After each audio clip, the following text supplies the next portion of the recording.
Welcome back, lads, ladies, and other False Nine Show listeners. Thank you so much for joining us today. We are breaking down USA versus Netherlands in a preview of the round of 16 match of the 2022 Qatar World Cup set for Saturday morning, and it is sure to be a tight one. Both international sides, biggest game in 8 years. Without any further ado, let's get into it.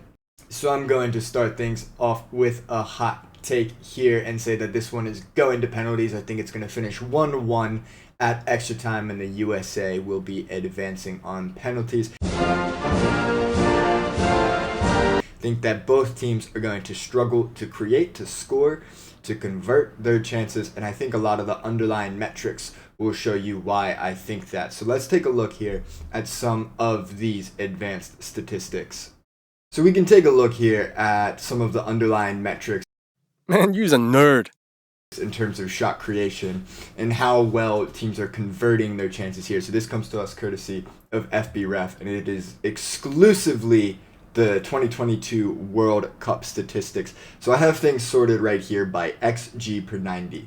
So for those of you who don't know what XG is, basically it's a measure of the quality of chances created. And I'm going to break that down for you in just a second. A common metric that you see in today's game to measure the quality of attack between two sides is total shots and total shots on goal. So this, for example, is a statistical breakdown of the opening match of the group stages for Mexico and Poland, and it ended up 0-0. But Mexico had 11 shots, 4 of them being on target, and Poland had 6 shots, 2 of them being on target. Now, this might lead one to think that Mexico was clearly the more dangerous side, right? They had almost double the amount of shots and double the amount of shots on target. That's very impressive in theory, on paper, yes. However, this is a misleading stat, and this is where XG really shines as a way of measuring the actual quality of an attack and the quality of chances created by an attack. So what are expected goals? The main point that I want you to take away from this is quality, not quantity. So they were it came about as a statistic in betting circles, in the betting and So what are expected goals? The statistic originally came out in betting circles for gamblers who were looking to get an edge on the way that the modern world. So what really are expected goals? And they originally came about in betting circles. It was gamblers looking to get an edge up on the competition, on the books, in order to make money. And it has been adopted through analytical circles and a lot of hipsters ever since then. It is the main takeaway that I want you to come away with is quality over quantity. It measures and takes into account a bunch of different factors like distance to the goal, angle of the shot, whether or not there are defenders in front. And it eliminates also the conception of a player being really good. So for example, one might think that Cristiano Ronaldo, because he is such an elite finisher, would be more likely to score from a certain position than the average player. However, statistically speaking, this is untrue. Cristiano Ronaldo consistently underperforms his own XG, and the only person in world football who consistently overperforms their XG is actually Lionel Messi. Everyone else kind of resorts to the norm very quickly. They might have a few years or 1 year where they overperform or underperform, but generally speaking, most players in modern football, with the exception of Lionel Messi, perform as expected to their expected goals metric. How is it calculated? Basically, it's calculated through a number of different variables, including distance to the goal, angle, one-on-one, whether there's defenders in there or whether they are one-on-one with the keeper, body part, so you're more likely to score with your foot than you are with your head, and what's been going on to lead up to the actual shot coming in. It is measured from 0 on a scale of 0 to 1, where 0 means that it has no chance of going in, and 1 means it is impossible to miss. So for example, penalties are given a constant value because 79% of penalties go in. So penalties are given an expected value of 0.79. I think that's a really good metric or a really good way of examining and kind of dipping your toes into what XG is. So a common way that XG is displayed is in a graph that is like a shot map. Basically, it's a map of all of the different shots that occur throughout a game, where they occurred, and then their weighted XG value. So let's go back into Mexico and Poland for a second here, and we can take a look and see that a lot of Mexico's shots are coming from outside of the box. So you see at the top left-hand corner of the box here, they had 3 shots from there. Those are very unlikely to go in. They had another one from way out on that left-hand side of the goal. They had 2 shots from the right-hand side of the goal from way out that are almost never going to go in. They had a few shots at really tough angles that are almost never going to go in. And they really only had 3 shots from close range with a good angle that have a high possibility, relatively high probability of going in. Then you compare this to Poland, who had 4 shots that were all in a central area, right by the penalty spot, that you would expect them to go in, and you have another shot from inside the box that you would, from a decent angle, not necessarily a great one, but from a decent angle, and they only had 1 shot that was from distance, and this is where Poland won. They created a few quality chances, whereas Mexico created a lot of low quality chances. To sum it up in just a sentence or two, it's the measure of a quality of a chance, the probability that any given shot is going to go in, because no 2 shots have the exact same value. But when we take a look at this, we see that the USA and the Netherlands are towards the bottom, both in terms of the quality of chances that they are creating. We're at 0.87 for the USA per 90 and 0.80 for the Netherlands per 90. So that means that both teams are converting and scoring, or expected to score, a little bit less than 1 goal per game over the 3 matches that they have both played. So goals are going to be hard to come by for both teams. They're set up very defensively solid, and in the USA's case, it's a little bit of defense by offense. Defense by possession and by a high press, whereas in the Netherlands' case, they play a 3 at the back of 3 very, very talented defenders and some really talented defensive midfielders as well. Both are going to struggle to create opportunities in this one. Now, if that's confusing to you, that's okay. Don't worry too much about it. But essentially all that you need to understand is that XG is a way of looking at shots and whether or not is a chance or a shot that is likely to go in, or a bad shot, a chance that is unlikely to go in. XG isn't the end-all be-all, but it is a good way at looking to see if a team is perhaps overplaying, and I think overperforming, and I think we can see with the Netherlands that they are overperforming a little bit, and that comes down to, I think, the star quality of Cody Gakpo and Frankie de Jong, and how well they are contributing to this Netherlands attack. So what this is their non-pen goals minus expected goals, so it's the difference, and I have it set to per 90, so per 90 minutes. So it's the difference between how many goals they are actually scoring versus how many goals they are expected to score. And when you're in the green, it means you're overperforming. If you're in the red, for example, like Germany here, it means you're underperforming. And I think that this isn't really any surprise that when we come down here to look at teams that might be underperforming in this tournament, you get some names like Denmark, like Uruguay, like Belgium, like Germany. Germany, Belgium, Denmark are all top 10 ranked FIFA teams. Belgium came into this tournament number 2, and they are all 3 going home early. So I think this is a really good demonstration of where XG can determine whether or not someone might be overperforming or underperforming. And when we come back up to the top, we see that the top 4 for potential overperformers are Spain, England, Ghana, and the Netherlands. Now, Spain and England each put up 6+ goals, 6 in England's case and 7 in Spain's case, in their opening match of the tournament. So that kind of explains where they might be overperforming, because they just absolutely routed their opponents, Iran and Costa Rica, respectively. Now, you have Ghana, who might potentially be overperforming by a little bit. They seem to be scoring in bunches, getting 2 goals in rapid succession, things like that. And then you have the Netherlands who are next. And there's a big drop-off between the Netherlands and Portugal. So basically what this metric is saying is that the Netherlands are overperforming by 1 goal per game. This is an interesting metric to consider for a number of reasons. We can scroll down a little bit. So this is the shooting stats based off of squads.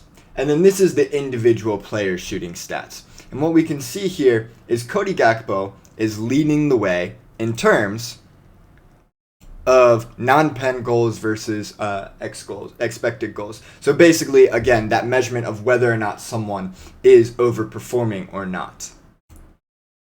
When we kind of like break it down a little bit more as to whether those numbers are actually lining up correctly, we see that he has 3 goals off of 4 shots and 3 shots on target. So pretty much every single time that Cody Gakpo has put his laces behind the ball, it has gone in. And if you actually go and watch his goals, 2 of them were due to poor keeping, and 1 of them was a headed chance. And a lot of times you'll see, if you follow the game closely, headed chances might be really good opportunities, and it comes down to luck a lot of times. You saw against the USA, Harry Kane missed a headed chance late in the match that on another day he probably converts, so that we've seen him convert probably 12 or 15 times before from that exact same sort of situation.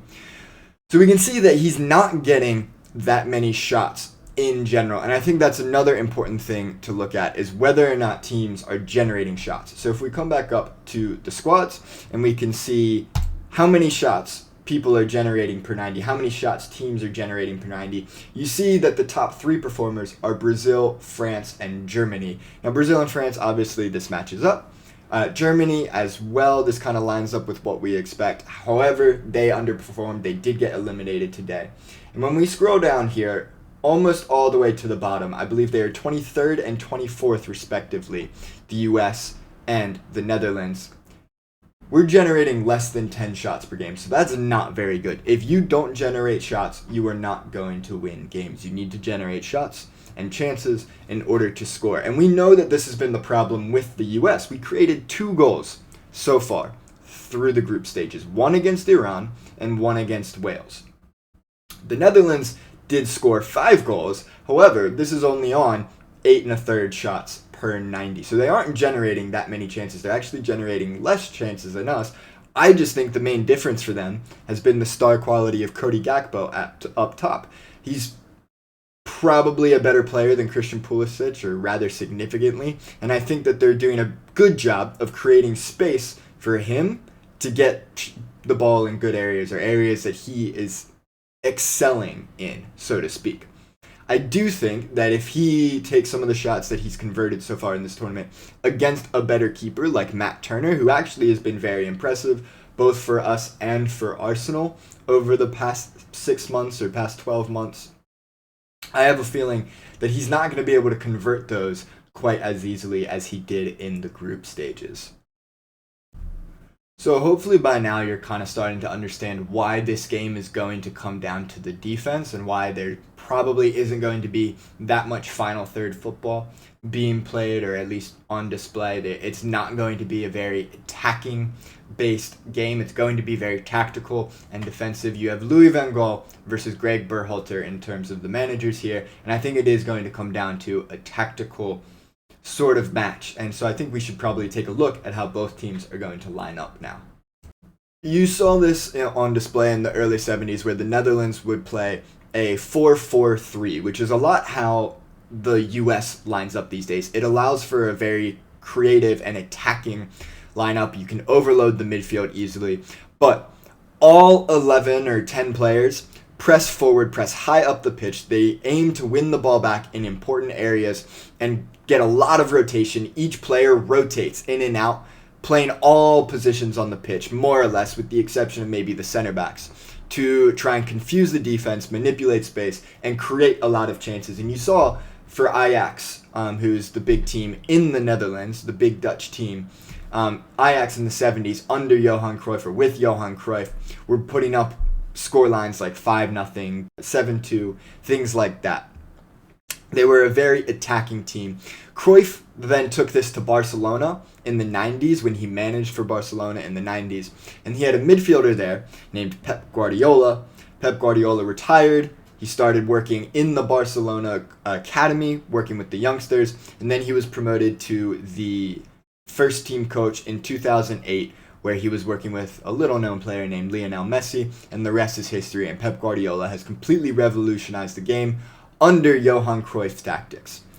Now, the Netherlands, they don't play this 4-3-3 system anymore, but they do play total football. So you see what they're going to try to do is they're going to get their big players, Virgil van Dijk, Jurrien Timber, Nathan Ake, and Frankie de Jong, on the ball a little bit deeper, like in their own third, and try and quickly, with long passes or mid-range passes, get the ball up to the forwards from the defense, bypass the high press of the USA in order to try and just catch them off guard, quickly move the ball through the lines, and create chances that way. So they're probably going to line up in this 3-4-3 or 3-4-1-2. It kind of depends on how you want to look at it. This is where Gakpo plays when they're in defense, but once they move the ball into the final third, this shape for the Netherlands changes quite a bit. So something that you might see is the ball is going to, the Netherlands or USA gets a shot, Noppert catches, and then he might roll it out to Timber, who's going to give the ball to Virgil van Dijk, and then Frankie de Jong is going to drop into this space here. Nathan Ake will shift up wide, Daley Blind will shift a little bit, Cody Gakpo is going to come in right here, David Klaassen will probably come here, Tim Weah will press, the ball will go to Frankie de Jong, Josh Sargent will press to try to block off this line, and what Frankie de Jong is going to try to do is get the ball to David Klaassen, to Steven Bergwijn, or to Cody Gakpo in this area that ends up being vacated by the US press. It kind of is in between the lines. You'll see the press kind of tends to come like this, and if you're lucky, you can either shift Klaassen out here or maybe Bergwijn in here to open up passing lanes for a really excellent ball progressor like Frankie de Jong. He can also dribble through the midfield. A key aspect of this is going to be limiting Frankie de Jong, making sure that he cannot make an impact, and probably going to do that either by laying off of him and blocking his passing lanes, or pressing him really tight whenever there's an opportunity for him to get on the ball. But essentially that's what you're going to see, is they're going to try and get the ball quickly to Steven Bergwijn, David Klaassen, or Cody Gakpo from Virgil van Dijk or Frankie de Jong. Now, they may switch out Steven Bergwijn for Memphis Depay. They may switch out Martin de Vroon for Teun Koopmeiners. They're kind of more or less interchangeable in this way. I think that they're going to go with Depay, and in that case, you'll probably see David Klaassen play more of an attacking midfield position, and Cody Gakpo playing this right-sided inside forward, and Memphis Depay playing this left-sided inside forward. So let's say the ball goes to Klaassen and the Netherlands have a break and they move the ball into the US side of the pitch. So what you'll see here is these players will kind of shift forward. Dumfries and Blind are holding the width. These are really important players here because they don't have a lot of talent in the wide areas. Steven Bergwijn is their best wide player, and he's really not that good. They don't have a lot of talent in the wide areas, so Dumfries and Blind are really important for the Netherlands here. From there, you're going to see Frankie de Jong and David Klaassen to kind of come in and be like more of eights or box-to-box midfielders, and Koopmeiners will come in to hold the defense, or it could potentially be Martin de Vroon as well, to be kind of like this lone central defensive midfielder, which is what Tyler Adams does. In this case, you'll see the US drop deep into their defensive positions, and Christian Pulisic and Tim Weah will stay up top, stay up wide a little bit in order to launch counterattacks. So David Klaassen has the ball right here. That's, say, hypothetically speaking. What they're going to try to do is create triangles and isolate these wide players one-on-one in order to allow space for Gakpo or Depay or De Jong to get on the ball to dribble into the box, or to create overloads on one side where they can swing the ball in from deep crosses from Dumfries or from Blind to try and catch runners going. So what that means when I say they're going to overload one side is they're going to try to get the ball out wide here. And you can see a big thing that they talk about in football tactics is creating these triangles. This is really important. So you can see they'll create kind of triangles like this, and there's several different options, several different triangles between the different players here. And that is going to draw everyone for the US over. And you'll see that vacates space right here, or maybe back on this side of the box, or even a run in here. So let's say Robinson presses and Dumfries manages to get by him here. This is what the sort of thing that the Netherlands are trying to create, is they want to create one-on-ones, isolate players one-on-one with Dumfries, where he can go by them, or he can lay the ball off to Gakpo, where he can get a one-on-one on maybe Ream and go by him or cut inside. So Dumfries goes by Robinson, has the ball out here, he's dribbling through. Depay is going to make a run to this back post where they will try to find him and score. Now this could happen on any part of the pitch. This is just an example of what the Netherlands are going to try to do. Now let's say the ball is on the left side instead. And again, Blind is going to be a really important player here in terms of creating width on this left side, which in theory opens up space for Cody Gakpo. So what this will do is drag all the US players over a little bit. Klassen will come over, Dumfries will probably stay wide. So drag all of the US players over a little bit. And this opens up space for a player like Gakpo to get in here and try and create chances. Now, in order to move the ball through these tight areas, you need someone who's really, really talented and technical. And that is exactly what Frenkie de Jong is, and exactly what he's going to be asked to do.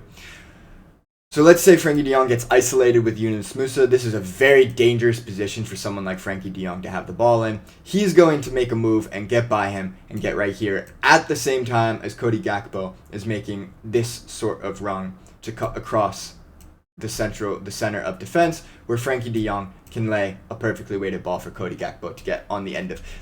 These are the sort of opportunities that the Netherlands are looking to try to create. They want to create one-on-ones with their important players on the ball, like Frenkie de Jong, or Dumfries is also a good ball carrier, Cody Gakpo, Memphis Depay. These are all really quality players on the ball, and they want to get one-on-ones. They want to isolate the defender, where if they beat him with a move, that is going to free up space for another player to make a run in and try and score goals that way. And if the USA wants to win this game, or at least give a good show of themselves, it is going to be very important that they don't get isolated, that they are able to prevent the Netherlands from getting the ball to these good players in these sorts of dangerous areas. It is going to be important to win the ball back, either in a mid-block or a high press. So one of the keys to winning tournament football and knockout football is by limiting the amount of time that the other team has on the ball. So the US is going to look to win it back quickly in these sorts of areas to keep the ball in the Netherlands half. It's one of those things, if they can't get the ball into our half, they can't really score. So that's what we're going to try to do, is to keep them off of it at the very least. And if we can't do that, keep them in their own defensive half. Now, when we do win the ball back, what you'll see is Tim Weah and Christian Pulisic pressing inwards a little bit, coming inside rather than being wide players, and pressing really high up. Josh Sargent, you would expect a center forward to kind of occupy these sorts of areas. But what Sargent is going to look to do is he's going to look to drop a little bit deeper. And what this is intended to do is drag players like Martin de Vroom and Davy Klaassen out of position, where Christian Pulisic, Weston McKennie, Tim Weah can come inside to occupy these areas. So if Tyler Adams gets on the ball here, Sargent is going to drop deeper to try and distract these two players. Adams may feed him, Sargent may feed back, and then there's all this space where he can potentially feed through to Pulisic or to Weah. This is how the two goals that we've scored this tournament have come from, is from Sargent dropping a little bit deeper, dragging one of the defenders out of position, and opening up space for players like Weah and Pulisic to run in behind or run into this vacated space. Now the Netherlands play with 3 center backs. So that's going to be difficult to do, and we saw this against Wales as well. However, we did a good job of that, especially in the first half. Virgil van Dijk, Nathan Ake, and Jurrien Timber are not Ben Davies. They are very, very talented players in every aspect, in every regard. Virgil van Dijk is a very experienced player, played in Champions League finals, won Champions League finals. That's going to be very difficult to drag him out of position in order to create that space. So what we are going to look to do is create overload. So we're going to be pushing Anthony Robinson up really, really high. He's a player that loves to get into this sort of area. He's more of a wingback than he really is a central defender. Now this isolates Tim Ream, and this makes it very dangerous for Tim Ream. And so what you end up seeing is actually kind of a lopsided attack when the US gets into the final third. Serginho Dest has been inverting quite a bit. He's been coming in, stepping into the midfield rather than playing overlapping and playing out wide, although he does that sometimes. In my opinion, that's where he does his best work, is overlapping, is playing in the final third in these sorts of areas, kind of a foil to Robinson. But what we've been seeing is Yunus Musa or Weston McKennie, when McKennie plays on this side, taking up these wide areas instead, with Dest sometimes overlapping. But regardless, Anthony Robinson pushing up high isolates Tim Ream, and in order to counteract that, we drop Tyler Adams and stagger him a little bit over here. Serginho Dest drops into the midfield. Weston McKennie presses forward to kind of play like a free roaming central attacking midfielder in this sort of area. Pulisic tries to get on the ball in this area. This is where Pulisic likes to get on the ball, because then he can try and isolate the right back, or go by him, or step inside into these central areas of the park and try and play quick 1-2s with players like Josh Sargent or Tim Weah.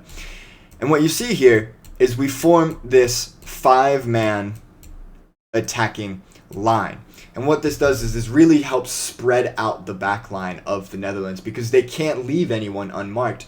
It really helps spread the width and opens up space in this sort of area for Tyler Adams or for Serginho Dest to step into and potentially play balls through or take a shot, create opportunity. When you get 5 players into the box, if you can get these 5 players forward as much as possible, that's really good. You're much more likely to score when you can get a lot of attackers as far forward as possible into the opponent's box.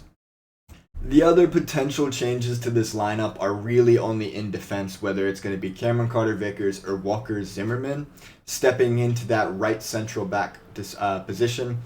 I think it will be Cameron Carter-Vickers. I just think he's a better player. He has Champions League experience. He is a little bit shorter, so he's less likely to win aerial duels. And Netherlands do have a 3 at the back system. A lot of international football is set pieces, is based off of corner kicks and getting headers, winning headers, having big players, that sort of thing. So Greg Berhalter may opt for Walker Zimmerman instead, because he's just a little bit better in the air.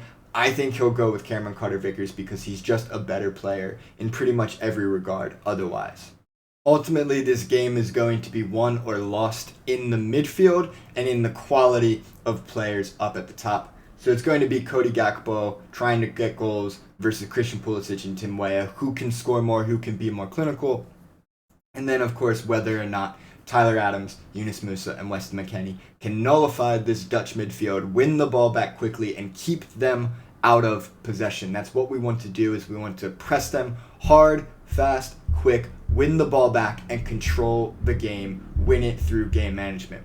I think something that Berhalter has done really well so far is defensive setup. We've been arguably the best defense of the tournament so far. We haven't allowed a goal from open play yet, and we just looked really, really solid. There hasn't really been too much threat in our half against Matt Turner. He hasn't had too much to do, and we did have a challenging group.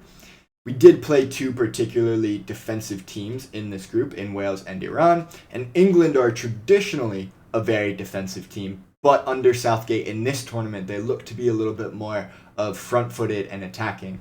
So we don't really know what we're getting with England, and that game may have been a fluke, might not have been. I think they probably underestimated us a little bit, and we took the game to them and performed really well. And I have a feeling that's what's going to happen with the Netherlands as well. I think they're going to expect us to not be as good as we are, and we're going to take the game to them and be very energetic the entire match. This is a really important match for both teams. It is both of ours first appearance in the round of 16 at the World Cup for 8 years. The Netherlands missed the Euros last year. Last year. This is Virgil van Dijk's first ever World Cup. Let's not forget, he doesn't have that much international experience. It's his first major tournament. He missed out on the Euros due to injury. There are a lot of factors at play, and both teams are going to look to impress after disappointing on the international level over the past decade. So that's going to wrap things up for today, guys. Thank you so much for joining. If you liked the video, please remember to like, subscribe, comment, all of that. It really helps the channel out. Jesus, fuck me. Can't talk. Thank you so much for watching, guys. Really appreciate it. And if you enjoyed the video, please remember to like, comment, subscribe. It really helps the channel out. We're trying to break into that YouTube algorithm, so please, it really makes all the difference in the world. Thank you so much for joining, and I look forward to seeing you next time.